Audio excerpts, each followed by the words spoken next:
When 63-year-old Margaret Whitmore decided to move to the most isolated and feared valley in the Pacific Northwest, she thought she was simply seeking solitude to grieve the loss of her husband of 42 years. The remote property in the Gifford-Pinchot National Forest of Washington State had been abandoned for over 3 decades, with a history so dark that local real estate agents refused to show it, and Native American tribes considered it cursed ground where the spirits of the dead could never find peace.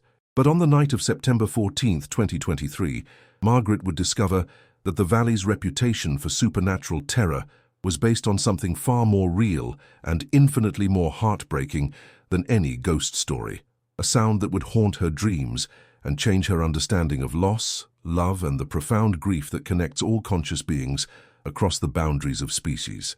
The sound that Margaret heard echoing through the valley at 3:17 a.m. was not the roar of a predator or the call of a territorial beast, but something that would break her heart and heal it simultaneously. The unmistakable sound of another soul crying for a love that death had stolen, a mourning so pure and devastating that it transcended every barrier between human and creature, revealing a shared experience of loss that would forge the most extraordinary friendship in recorded history and expose a government conspiracy that had been using the grief of both species to conduct experiments in psychological warfare that violated every principle of human decency. Before we continue, subscribe to the channel and comment down below where you're watching from. Margaret Whitmore had never intended to become a hermit, but the death of her husband Robert in March 2023 had left her feeling like a stranger in her own life, surrounded by well-meaning friends and family members who couldn't understand that their attempts to comfort her only emphasized the magnitude of her loss. After 42 years of marriage, she felt like half of her soul had been ripped away, leaving her incomplete and desperately seeking a place where she could grieve without the constant pressure to move on or find closure that seemed to dominate every conversation about her future. Robert had been more than just her husband. He had been her best friend, intellectual companion, and the person who understood her thoughts before she spoke them. They had met in college, married young, and built a life together that was so intertwined that Margaret couldn't imagine existing as a separate individual. His death from a sudden heart attack had been so unexpected and devastating that Margaret felt like she was learning to breathe all over again, struggling with the basic mechanics of existence without the person who had been her anchor for nearly half a century. The property she discovered through an obscure online listing was described simply as 160 acres of forested land with cabin, remote location, sold as is, with a price so low that Margaret initially assumed it was a scam or misprint. But when she contacted the seller, a nervous real estate attorney handling the estate of a client who had died without heirs, she learned that the property had been on the market for over 30 years without a single serious inquiry. "Nobody wants to live there," the attorney had explained with obvious discomfort. "The locals call it Sorrow Valley, and there are stories, well, stories that keep people away. I'm legally obligated to disclose that previous owners have reported unusual phenomena, and several have abandoned the property after very short periods of residence." The unusual phenomena included reports of unexplained sounds that seemed to express profound emotional pain, sightings of large, shadowy figures moving through the forest with obvious intelligence and purpose, and a pervasive sense of sadness that seemed to emanate from the land itself. 3 previous owners had fled the property within months of moving in, claiming that the valley was haunted by something that made it impossible to sleep or find peace. The most detailed account came from a family who had attempted to establish a small farm in the valley during the 1990s. They reported hearing what they described as the sound of someone crying for the dead every night for 3 months, until the emotional intensity became so overwhelming that they abandoned their investment and fled back to civilization. It wasn't just sad, the former owner had told the attorney. It was the kind of sadness that gets into your bones and makes you understand that some losses are so profound that they can never be healed. We couldn't live with that level of grief surrounding us every day. But Margaret found herself drawn to the idea of a place where sadness was acknowledged rather than hidden, where grief was part of the landscape rather than something to be overcome or disguised. The isolation that terrified others seemed like exactly what she needed, a place where she could mourn her husband without judgment or interference from people who thought she should be getting better by now. "I wanted to be somewhere that understood sorrow," Margaret would later explain. "Somewhere that wouldn't try to convince me to be happy before I was ready. somewhere that recognized that some losses change you forever, and that's not necessarily something that needs to be fixed. The valley itself was breathtakingly beautiful, nestled between towering peaks of the Cascade Range and accessible only by a narrow dirt road that wound through dense forest for 12 miles before reaching the property. The cabin, built in the 1960s by a logger who had abandoned it after only 6 months, sat on a slight rise overlooking a pristine meadow surrounded by old-growth forest that had never been logged or developed. The structure was solid but basic, with a stone fireplace, hand-hewn log walls, and windows that provided panoramic views of the surrounding wilderness. Solar panels installed by a previous owner provided electricity, while a natural spring supplied fresh water, and a propane system handled heating and cooking. It was exactly the kind of simple, isolated existence that Margaret craved, a place where she could exist with her memories without having to explain or justify her emotional state to anyone. The isolation was complete. No cell phone service, no internet, no neighbors within 20 miles. The nearest town, a struggling logging community called Cedar Falls, was 47 miles away over mountain roads that became impassable during winter storms. The postal service delivered mail to a box at the end of the dirt road once a week, and supply runs required careful planning and a full day's commitment.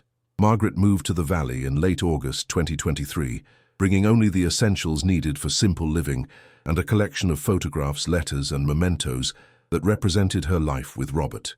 She spent her days walking the forest trails they had hiked together during camping trips, reading books that Robert had loved, and slowly adjusting to a life defined by silence and solitude rather than the constant activity and companionship that had characterized their decades together.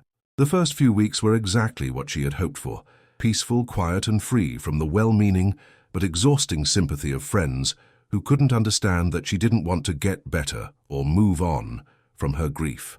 She wanted to live with it, to honor it, and to find a way to carry Robert's memory that didn't require her to pretend that losing him hadn't fundamentally changed who she was as a person.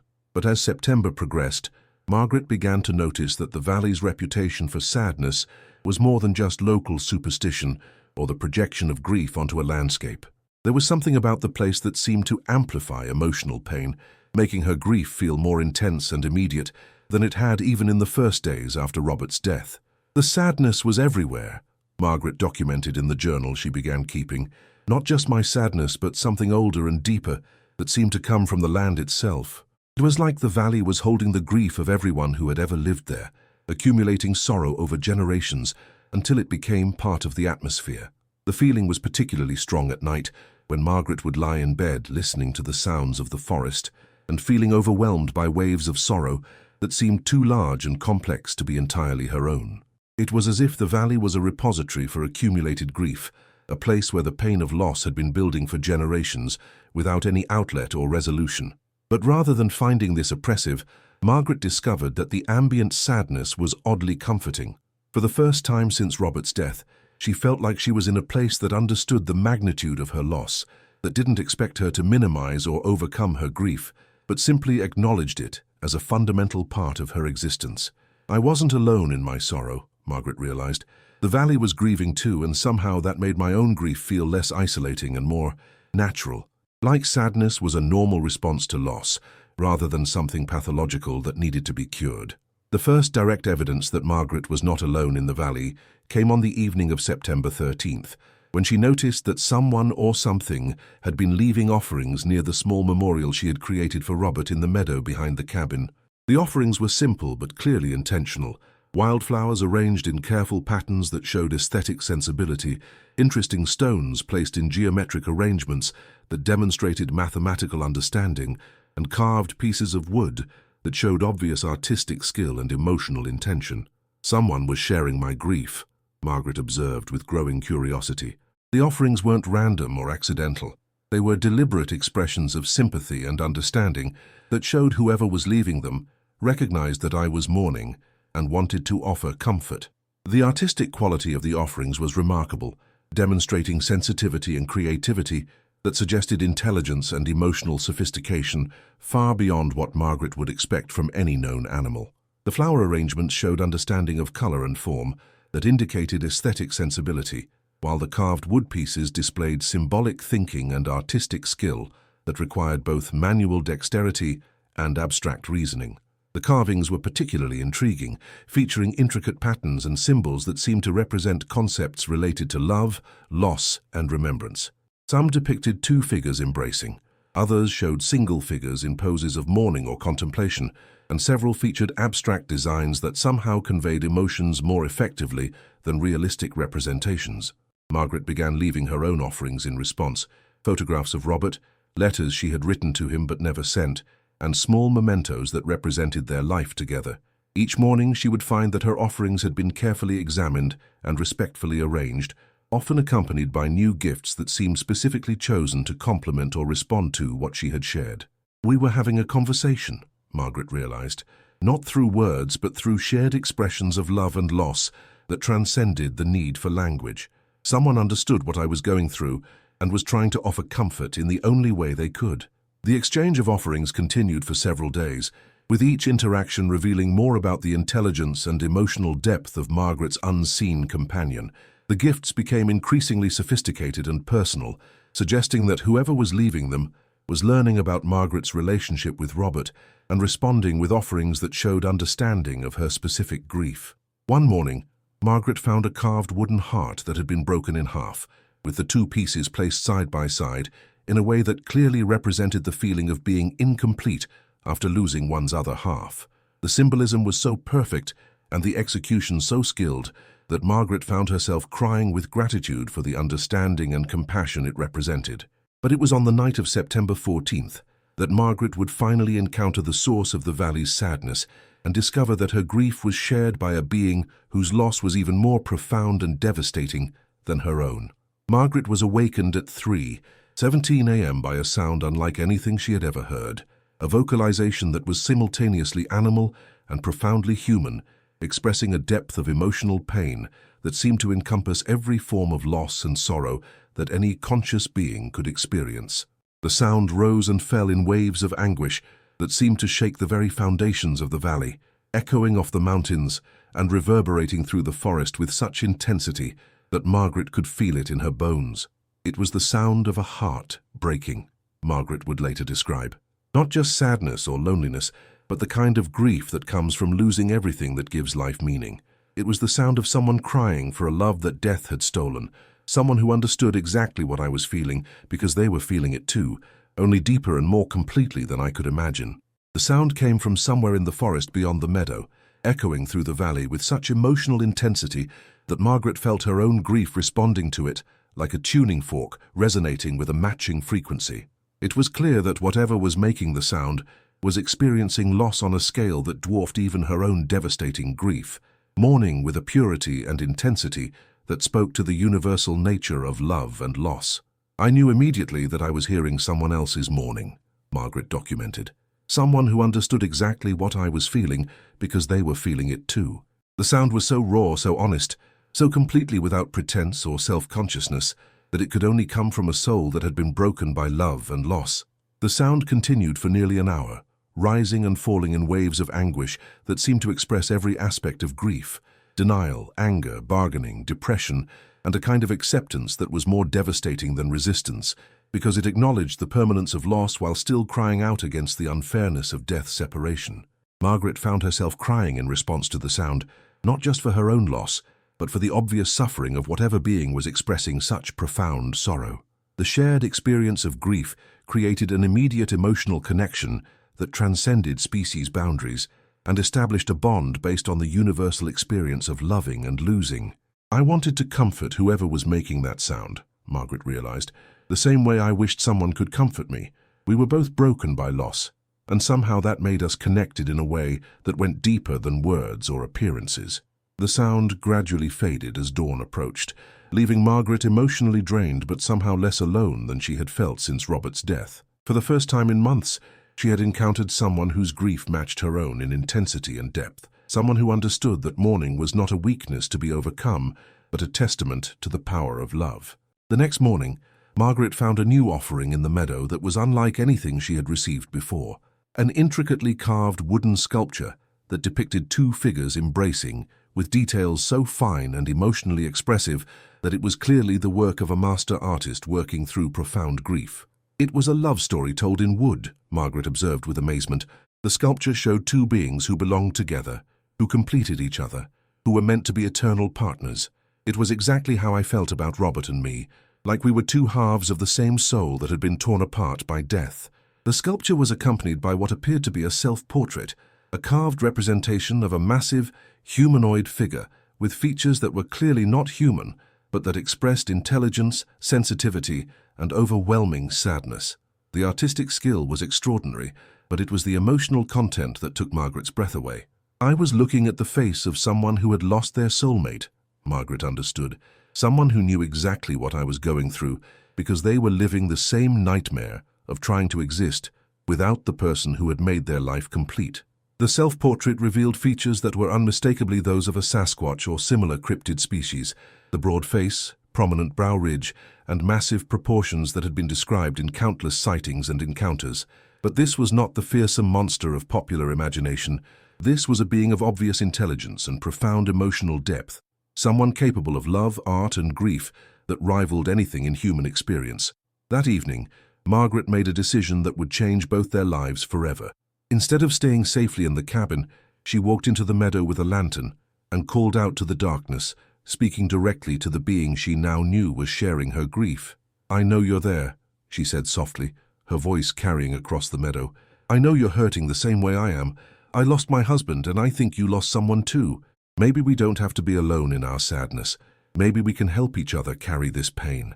The response came immediately, a gentle vocalization that conveyed acknowledgement, gratitude, and a desperate hope that someone might finally understand the depth of the loss that had been consuming every moment of existence for longer than Margaret could imagine. It was the sound of someone who had been alone with their grief for so long that they had almost forgotten what it felt like to have their pain acknowledged by another conscious being, Margaret documented. The relief in that sound was almost as heartbreaking as the original mourning. Slowly, carefully, a massive figure emerged from the tree line, a being that stood nearly 9 feet tall with proportions that suggested immense strength, but moved with the gentle care of someone who understood that sudden movements could frighten or threaten. The creature's face, illuminated by Margaret's lantern, showed intelligence, kindness, and a sadness so profound that Margaret felt her heart break all over again. "I was looking at someone who had been destroyed by loss," Margaret observed. "Someone who was barely surviving the death of their beloved, just like I was barely surviving the death of mine. The pain in those eyes was so familiar, so recognizable, that I felt like I was looking into a mirror that reflected my own soul." The being approached slowly, stopping about 20 feet away and making soft vocalizations that clearly conveyed respect, gratitude, and a desperate need for connection with someone who could understand the magnitude of their grief. The creature's body language spoke of exhaustion, depression, and the kind of emotional depletion that comes from carrying unbearable sorrow for an extended period. "We looked at each other and we both knew," Margaret recalled. "We were the same, two souls who had been broken by love and loss, who understood that grief isn't something to be overcome, but something to be honored and shared.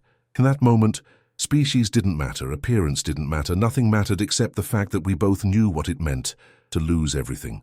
That night began a friendship based on shared sorrow and mutual understanding that would continue for months, with Margaret and her companion, whom she came to call Samuel after Robert's middle name, spending hours together in comfortable silence or gentle communication that transcended the need for words. "We would sit together in the meadow and just be sad together," Margaret explained. "Not trying to fix each other or make the pain go away, but just acknowledging that we both understood what it meant to lose everything that mattered. Sometimes we would cry together, sometimes we would share memories through gestures and expressions, and sometimes we would just sit in silence, drawing comfort from the presence of someone who truly understood." Samuel's story, communicated gradually through gestures, carvings, and shared experiences, revealed a tragedy that made Margaret's own loss seem almost bearable by comparison. He had been part of a small community of his people, who had lived in the valley for generations, maintaining a sustainable relationship with the forest while avoiding contact with humans who might threaten their peaceful existence. The community had numbered about 30 individuals, living in carefully hidden dwellings that blended seamlessly with the natural environment. They had developed a sophisticated culture based on harmony with nature, artistic expression, and deep emotional bonds that lasted for centuries. Samuel's people lived much longer than humans, with lifespans that could exceed 400 years, which meant that their emotional attachments were correspondingly deeper and more enduring. But 23 years earlier, government agents conducting classified research into cryptid populations had discovered the community and launched a capture operation designed to acquire specimens for scientific study. The raid had been conducted with military precision, using tranquilizer weapons and capture equipment specifically designed for large, intelligent targets. Samuel's mate, Kira, had been taken during the raid along with several other members of their family group, including their 2 children and Samuel's elderly parents. The capture operation had been swift and devastating, destroying in a single night a community that had existed peacefully for over 1,000 years. They had been together for over a century, Margaret learned with growing horror. Kira was not just his mate, but his spiritual partner, his intellectual equal, his best friend, and the mother of their children. Losing her was like losing half of his soul, but losing his children and parents at the same time had been almost more than his mind could bear.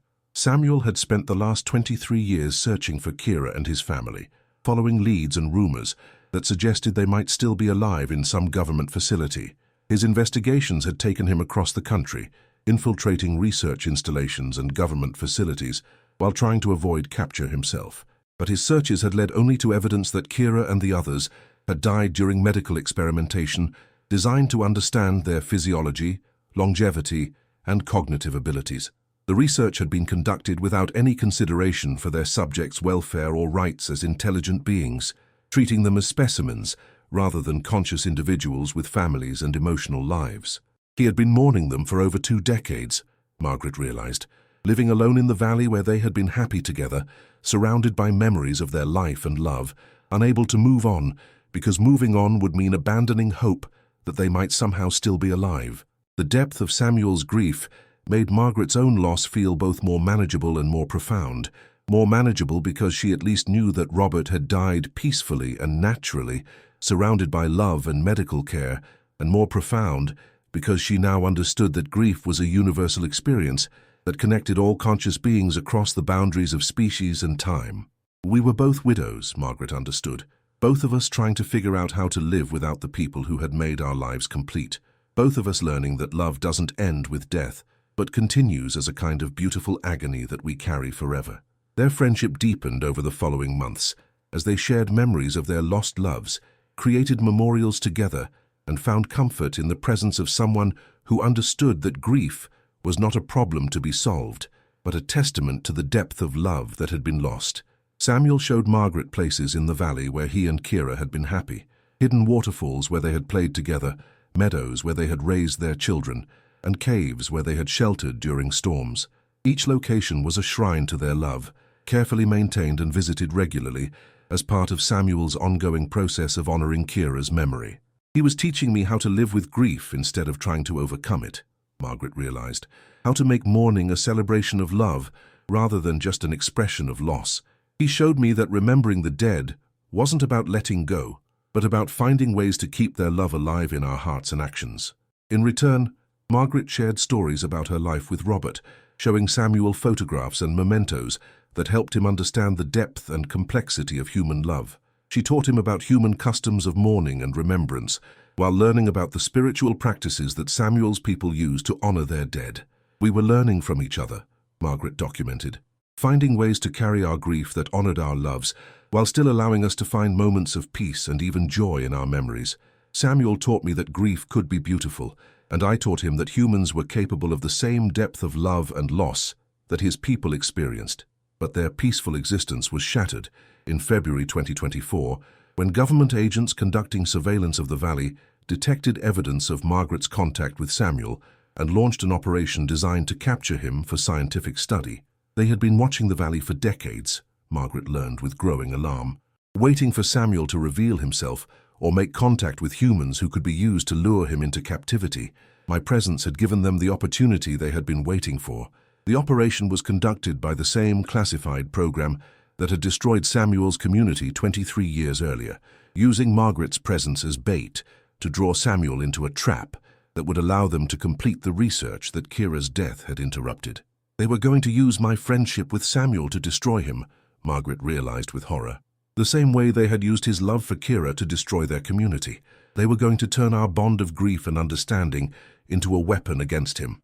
But Margaret's months of friendship with Samuel had taught her about the government's history of persecution and the ongoing threat that his people faced from scientific research programs that viewed them as specimens rather than intelligent beings with rights and dignity. I wasn't going to let them take him, Margaret decided. Not after everything he had already lost. Not when he had finally found someone who understood his grief and could help him carry it. I was going to protect him, the same way he had been protecting me. Margaret's warning allowed Samuel to escape the initial capture attempt, but it also revealed the extent of the government's surveillance and the determination of the research program to acquire him for study. The agents had been monitoring Margaret's communications, tracking her movements, and preparing for months to use her relationship with Samuel as a means of capture. They weren't going to give up, Margaret understood. They had been hunting Samuel for over 20 years, and they weren't going to let him escape again. They saw him as the key to understanding his species, and they were willing to destroy our friendship and his freedom to get the scientific data they wanted. The revelation of the government threat forced Margaret and Samuel to make a choice that would determine both their futures. They could flee the valley and spend the rest of their lives hiding from government hunters, or they could stand and fight for the right to live peacefully with their grief. We decided to fight, Margaret documented, not with violence, but with truth. We were going to expose what the government had done to Samuel's people and what they were still trying to do to him. We were going to make the world understand that he wasn't a monster or a specimen, but a person with the same capacity for love and loss that any human possesses. Margaret's decision to go public with Samuel's story was motivated by her recognition that their friendship represented something larger than just two individuals finding comfort in shared grief. It was proof that understanding and compassion could bridge any gap between species, and that love was a universal force that connected all conscious beings. Our friendship was evidence that humans and Samuel's people could live together peacefully, Margaret realized, that we could learn from each other and support each other instead of fearing and hunting each other. If people could see Samuel the way I saw him, as a person capable of profound love and devastating loss, they would understand that he deserved protection, not persecution.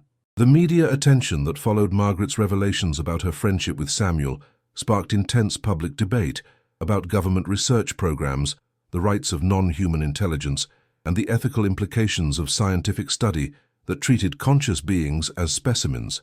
People were forced to confront the reality that intelligence and emotion weren't uniquely human, one ethicist observed.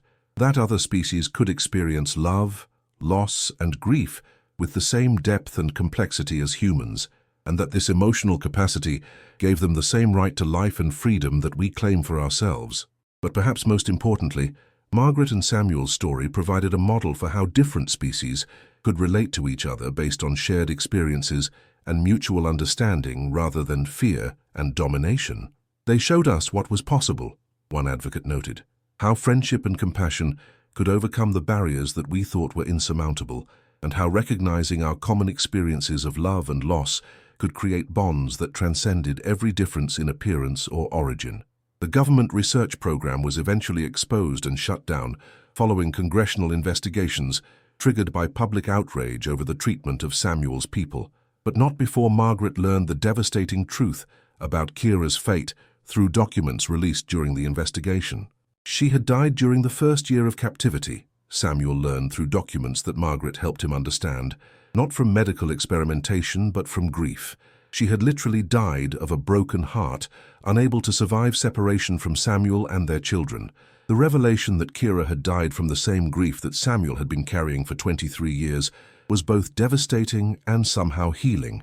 Devastating because it confirmed that his search had been hopeless from the beginning, but healing because it proved that their love had been as deep and eternal as he had always believed.